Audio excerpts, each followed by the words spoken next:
The New York Giants fall to the Washington Commanders 21-18 in another head-scratching, head-shaking game. I've got all the details for you and some thoughts coming your way next on the Locked On Giants podcast.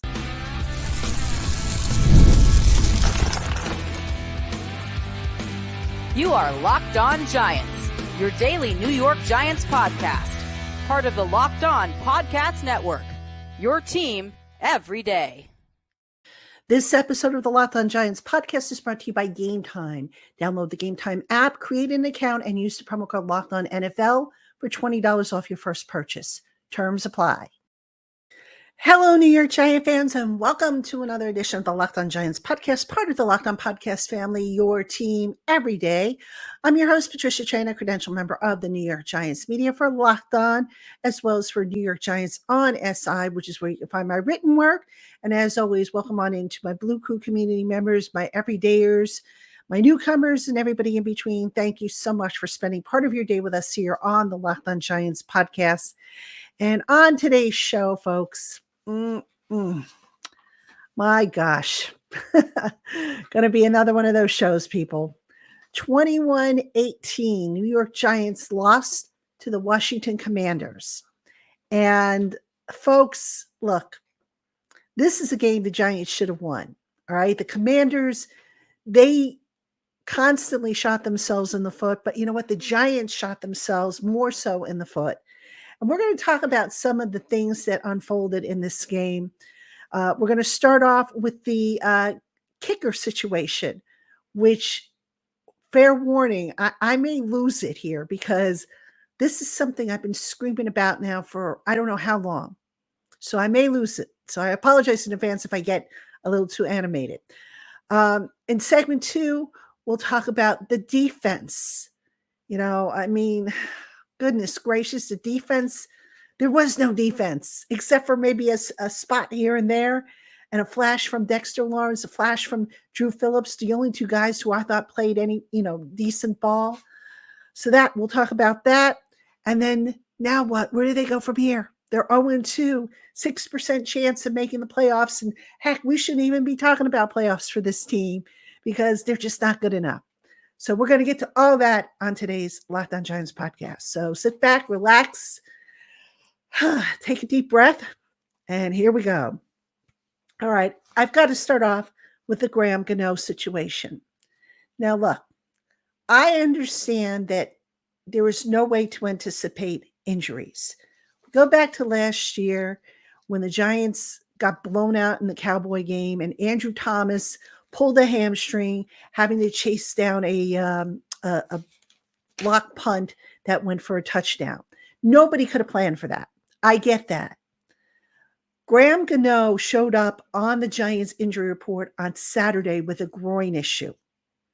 And after being evaluated probably Saturday night into Sunday morning and before the game, the Giants decided, okay, you know what? He's going to be fine to kick. And, the Giants, the cutoff for adding to the roster was 4:00 on Saturday. So I'm sure the Giants evaluated Gano on Saturday night or Saturday before the 4:00 p.m. deadline. And they said, okay, everything's fine. We don't think, this is going to be a problem. Here's the thing. Once upon a time, Brian Daboll prepared for everything. No matter how minuscule, no matter how minute, he prepared for everything. And one of the things you've got to prepare for, in my opinion, especially when you have a specialist with an injury, is you better have a good backup plan. Now, we go back to last year. They put Gano out there on the field against the New York Jets. This after it had come out that Gano was going to need knee surgery, and we all saw what happened. Last week, they put Gunnar Olszewski, the punt returner, out on the field coming off of a groin injury, despite the fact that Olszewski looked gimpy during the week in practice. And they figured, okay, he should be fine. Yeah, what happened? He re-aggravated that groin injury during pregame warmups, and the Giants were left flat-footed. Today, the Giants played Gano, All right. Now, they'll tell you, well, it was a hamstring. It wasn't his groin.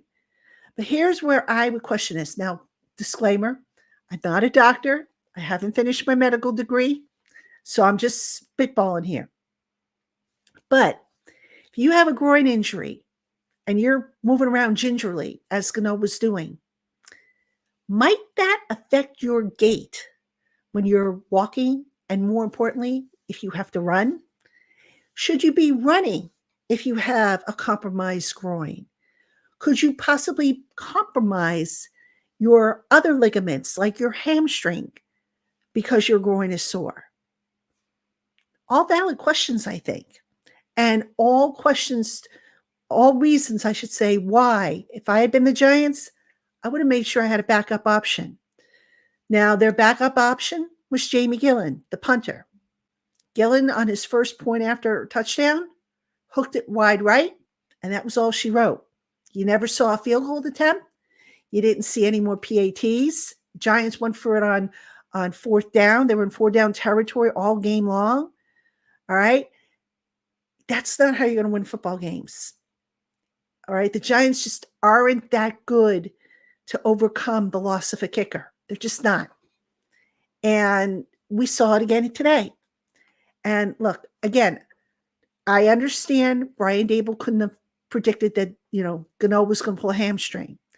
And he pulled a hamstring. What, the kicker, pardon the pun, is that he pulled it on a play, a touchdown, a kickoff return for a touchdown that got called back, no less. But, what happened to preparing for everything? What happened to being ready for anything? That's what I don't get. That's, this roster management decisions that this team has made with this regime, I just don't get it. And I'm just talking about now the guys that have been injured. There are other instances I could talk about, maybe for another day. But some of these roster management decisions have come back and bit them hard. And look, if this team wants to win, they got to, put a little bit more thought into this. I mean, I don't know what criteria they're using. I don't know who's listening to who's making the final decisions. I don't know. I'm not in those meetings. But I do know now that this is 3 times in the last 2 years that a roster decision involving an injury has come back to haunt the Giants. And they're just not good enough to overcome that right now. All right, so here they are, 0-2. Gano probably going to miss some time, I would think, with the hamstring injury. They're going to have to bring in another kicker if they don't bring up, Jude McIntyre, for whom they have a roster exemption, or I should say a practice squad exemption, since he's part of the International Pathway Program. So we'll see if it's him or if they bring in another kicker. But here we go again with the kicker situation. And oh, by the way, not for nothing, this is now 2 years in a row, Gano has been compromised in the lower body. Might be time to start thinking about, do you move on from him after this year? I don't know. I'd have to see his contract, but, I'd like to think that this is just a string of bad luck, but you can't have this every year. You just can't. And here the Giants are, and they have it again. So, that being said, the kicker situation, in my opinion, a big factor in screwing the Giants, because you figure they would have had maybe 5 more points if they had been able to convert on PATs, if they had been able to try field goal attempts.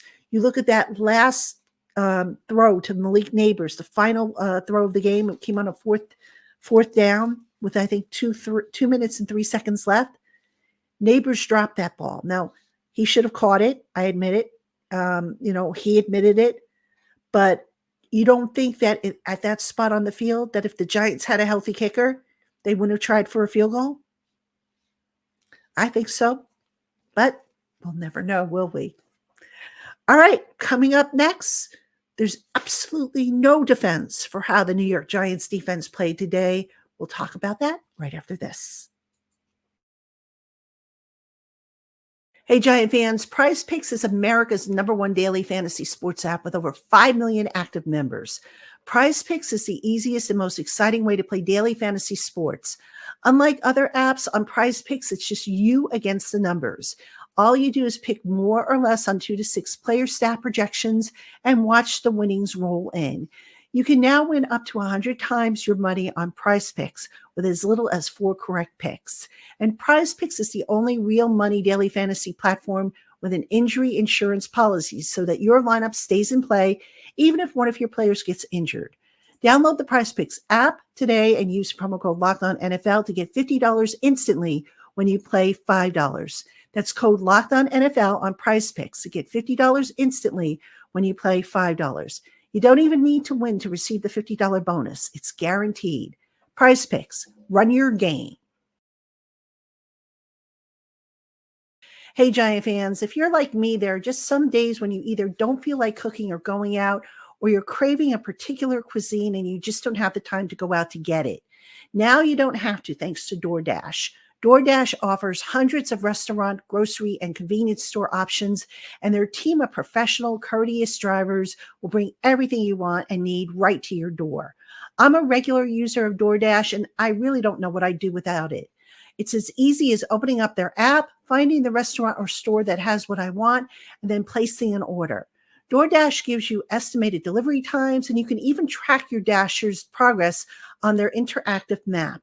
And now you can try DoorDash with their special offer. Get 50% off up to $10 when you spend $15 or more on your first order when you use the promo code LOCKEDFALL24. You'll truly be amazed at the speed and service you receive, and I just know you'll be impressed by the convenience. Again, that promo code is LOCKEDFALL24, LOCKEDFALL24, for 50% off up to $10 on orders of $15 or more. DoorDash, your door to more. Terms apply. Promo is not valid on orders containing alcohol. Must be 21 and over to order alcohol. Please drink responsibly. Alcohol is only available in select markets. DoorDash, your door to more. All right, everybody, welcome back to the Locked On Giants podcast. I'm Patricia Trenna, your host, and we are breaking down the latest debacle of the New York Giants. And it just seems like every week it's something else. They fix one thing, and then another thing breaks down. And this week, the offense was pretty good. I mean, not great, not world-beating, but good enough to where they probably could have won, save for a couple plays here and there, a couple of drops. Obviously, the fumble by Devin Singletary. But ladies and gentlemen, the defense, in a word, as my dog Macy would say, woof. Bad, really bad. All right, let's talk about the defense. The Giants' run defense. Did anybody see it? I mean, the Commanders average 6.1 yards of rushing on the ground, 215 yards total on 35 carries. Of that, Brian Robinson, 133 yards on 17 carries. Where was the run defense? I mean, come on, how does this happen? And this is an ongoing problem. You go back the first 2 years when Wink Martindale was running the defense, the Giants couldn't stop the run then, and they still can't seem to stop the run. Because this is the second game in a row now? They've given up over 100 yards on the ground. If you don't stop the run, guess what? You ain't going to be able to stop the passer. And Jaden Daniels was running for chunk yards despite the fact that he had a spy on him and Isaiah Simmons. So the run defense was just atrocious. There's no other way to put it. Now, what was even worse, in my opinion, third down. All right. Now, let me throw some numbers out at you. The Commanders were 7 of 14 on third down attempts, 50%. But of those 7 successful attempts, 5 of them, the Commanders needed at least 10 yards, and they converted on all 5 of those. All right. So 5 of those 7 converted third downs were on third and forever. You can't have that. You just can't have that. And if you look at the defensive tackle sheet. 21 tackles were made in combination by Andrew Phillips, the slot cornerback, and Jason Pinnock, the safety, which meant that the Commanders' run game was getting to the second level and beyond.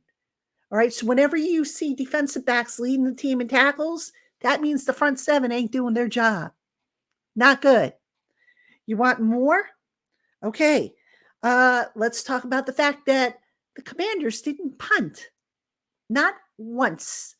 The Giants could not get off the field on third down, and the Commanders didn't have to punt.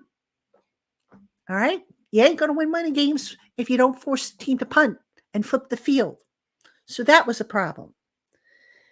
Now, let's see. What else do we have? We'll say that the the red zone defense was decent. You can make that case. But here's the thing, folks. The Commanders ended up shooting themselves in the foot when they got inside the red zone. They had something like 4 false starts. They had I think it was like 5 or 6 penalties they had. Might have been 5 once they got into the red zone. That pushed them back and forced them to have to settle for field goals. If they don't commit those penalties, you wonder if they would have settled for field goals or would they have punched it in. So while the red zone defense for the Giants looked decent, I'm going to say it was probably a little bit more of what the Commanders didn't do, which in this case was play clean inside that red zone, as opposed to what the Giants' red zone defense did. So, Giants defense. Oh, and can we talk about the pass rush? Now, I know that eventually sacks and pressures and all that stuff, they come in clusters. But let's take a look. Kayvon Thibodeau, 2 tackles for a loss, 2 quarterback hits. Brian Burns had none of those. The 2 of them combined for, I think, 7 tackles total. In other words, another quiet type of game. And I don't know if it was how, I'd have to go look at the film. I haven't seen the film, the all 22, because it's not out yet. But was it how they were playing them? Or was it just something else? Whatever it was, they got to figure out a way. And when I say they, not just the players, I'm talking the coaches too. They got to figure out a way to get those 2 more active to where they are disrupting the quarterback. Because for the second week in a row, the quarterback had all kinds of time to throw the ball. And you just can't have that. You can't have that. So, ladies and gentlemen, really no defense for the Giants defense. You want to talk about why they lost? You can point to the kicker situation. That was a reason. You can point to the turnover by Devin Singletary, which had he made in the drive been able to continue, maybe the Giants would have had a 2-score lead at that point. You can point to the drop pass by Malik Neighbors. I'm going to point to the number 1 culprit, and that is the Giants defense, because the defense did not do its job. And I think the players know that. I think Shane Bowen knows it. I think everybody knows it. And the question is now, what are they going to do about it? Because starting next week, they go through that 6-week rough spot on their schedule. All right. And I don't want to hear that, Dallas got blown out, so the Giants should be able to stay competitive, or Cleveland, lost to Dallas in week 1. I don't want to hear that. I want to see the Giants fix these problems. They keep talking about fixing these problems, and it just seems like every time they fix something, like this week they fixed the offense played a little bit better, something else breaks down. Fix it once and for all and get all 3 units playing complementary football. That's been the biggest challenge, the biggest thing to elude Brian Dable's teams of late. And until that happens, this team is just not going anywhere. And that, as much as it pains me to say that, is the cold, hard truth. All right, coming up next, now what? Where do we go from here? We'll talk about that right after this. Hey, Giant fans, when I'm not covering the team, I enjoy going to live events, be they concerts, plays, or other sporting events. And with the Game Time app, I never have to worry about being shut out of any event that I want to attend. Game Time has a new feature called Game Time Picks that makes getting the tickets for your favorite events even easier. Game Time Picks filters out the fluff to show you only the most incredible deals on great seats so that you don't have to waste time searching through thousands of tickets. With Game Time, there are no hidden fees. You're going to know exactly what you're paying for before you check out. You'll get clear images of your seat views, and you'll also get event cancellation protection. And if you find tickets elsewhere in the same section and row for less, Game Time will give you 110% of the difference. So go on and get the tickets you want. Download the Game Time app, create an account, and use the promo code LOCKEDONNFL to get $20 off your first purchase. Download Game Time today. What time is it? It's game time. Hey, Giant fans, the new Locked On NFL is here. Locked On NFL is now 2 shows every day. First, the madman, Tyler Rowland, kicks off your morning with a double shot of NFL espresso. Then stop by the barbershop for a visit with Tony Wiggins for some real NFL talk. Add in the Locked On local experts, and you get unprecedented NFL insight, hot opinions, detailed breakdowns, all in 30 minutes. It's the new Locked On NFL, and it's twice a day. Make the new Locked On NFL your second listen on YouTube or wherever you get your podcasts. All right, everybody, welcome back to the Locked On Giants podcast. I'm your host, Patricia Traina, and coming up this week on the Locked On Giants podcast, I'm scheduled to have a conversation with Victor Cruz, former wide receiver Victor Cruz. He's going to be on with me. I believe it'll be Tuesday. So that'll be on Wednesday's show. That'll probably be one segment. We, of course, have crossover Thursday coming up as we turn our attention to the Cleveland Browns this coming week. But first, we've got to get through the rest of this, the latest debacle by the Giants. Not as bad as it was last week, but still, a loss is a loss. And this is a game, really, the Giants should have won, but they, again, really shot themselves in the foot. So 21-18 to the Washington Commanders. Now, I do want to talk about some positives because, it wasn't a total washout. I mentioned that the offense did a pretty decent job, all things considered, versus like what they did last week. Daniel Jones, look, you guys know that I've been very critical of Daniel Jones and his play. I think this week he was better. He was more focused. I didn't see anything that jumped out at me that made me say, Danny, what are you doing, man?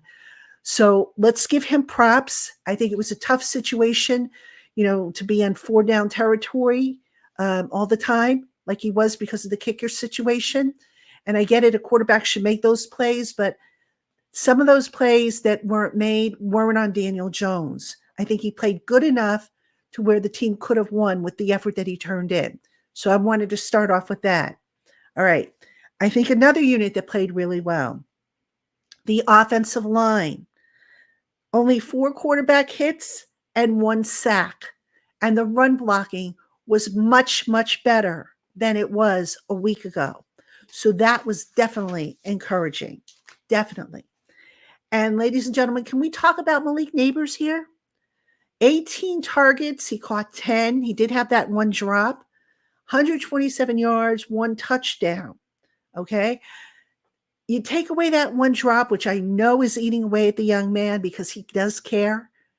He had a pretty good game. I think, if they had won and you didn't have that 1 drop, maybe you're talking a candidate for NFC Player of the Week, Offensive Player of the Week for Malik Neighbors. Certainly a nomination for Rookie of the Week.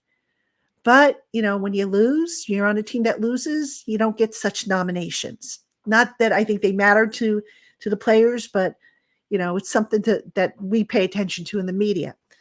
So that was a good thing. I mentioned Drew Phillips on defense. I thought he had a pretty good game. I got to tell you, if you remember back in the when we were doing the draft stuff or the post-draft stuff, I spoke about that pick. And I said that was the one pick that left me scratching my head, that I didn't understand it, that I felt was just, didn't fit into the overall puzzle. Folks, I'm not ashamed to admit it. I was wrong. Drew Phillips has made a believer out of me. Good young player. I think he's going to be a really, really good slot cornerback. And I was wrong about that. I mean, now I see what the Giants saw in him, and good for him. Good for him. I'm looking forward to seeing how he continues to develop, because that young man, he plays big, he plays fearless, and you just see that how he's brimming with confidence right now. And I think that's really a good thing. And I just wonder now if down the line, if the Giants are going to move him to the outside, like they did with Cordell Flott. But we're getting a little ahead of ourselves right now on that, so we'll have to see with that. So that was definitely a good thing. Dexter Lawrence was Dexter Lawrence. What did you expect? And I thought center John Michael Schmitz had himself a nice game. A lot of people don't really, look at the center. They look at the offensive line as a whole. And I mentioned the offensive line as a whole before, but I want to send kudos out to John Michael Schmitz, because I thought he had a good game. Really ran the operation well, was clean, picked out the right guys to block. The pass protections were set. So I was, generally speaking, I was happy with what I saw from him. Otherwise, here we are, 0-2 for the 10th time in the last 12 years. I don't know what the future is going to bring, but I will say this. I appreciate y'all hanging in with me here on the Locked On Giants podcast. Look, it's not easy for me every week to come on after a game and talk about a loss, but, we try and balance it out with some good as well as with, what went wrong. And look, I appreciate you guys. I really do. And all I can say is just hang in there. I know it's tough. I know I say it every year. I say it every week. Try to hang in there. I mean, this can't go on indefinitely, right? It just can't. Eventually, this team's got to turn it around at some point, right? Right? Anybody? All right, everybody. That's going to do it for this edition of the Locked On Giants podcast. Again, thank you for spending part of your day with us here on Locked On Giants. Make sure you tune in to Locked On NFL, the madman Tyler Rowland with the double shot of the NFL Espresso, and my man Tony Wiggins at the barbershop. The two of them keep it real. Check them out on Locked On NFL. All right, Giant fans, I will see you tomorrow. Thanks again for tuning in.